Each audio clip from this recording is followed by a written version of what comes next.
आणि आता बातमी पाहूयात काटालगा गर्ल शेफाली जरीवालाच्या मृत्यू संदर्भातली। दरम्यान शेफालीच्या मृत्यूनंतर अनेक प्रश्न उपस्थित झालेले आहेत। शेफालीचा मृत्यू हार्ट अटॅकने झाल्याचं बोललं जातंय, मात्र त्यामागची काही कारणं आता समोर आलेली आहे। शेफालीनं जी औषधं घेतली त्यांना FDA कडनं मान्यता नव्हती अशी माहिती आता समोर आलेली आहे। त्यामुळे अशी औषधं कधीही घातक ठरू शकतात।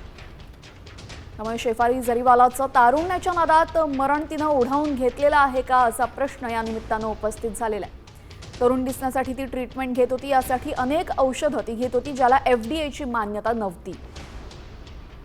स्किन व्हाइटनिंग एजंट्स आता मार्केटमध्ये सरासर यूज केले जातात।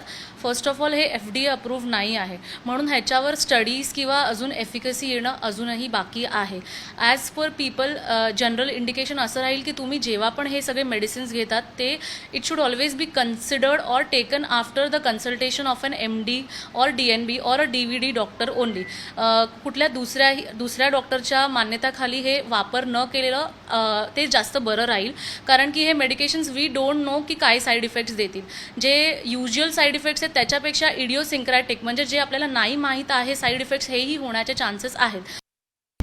आता isakal.com आहे देशातील नंबर 1 ची मराठी न्यूज वेबसाईट। प्रत्येक अपडेटसाठी isakal.com ला नक्की भेट द्या।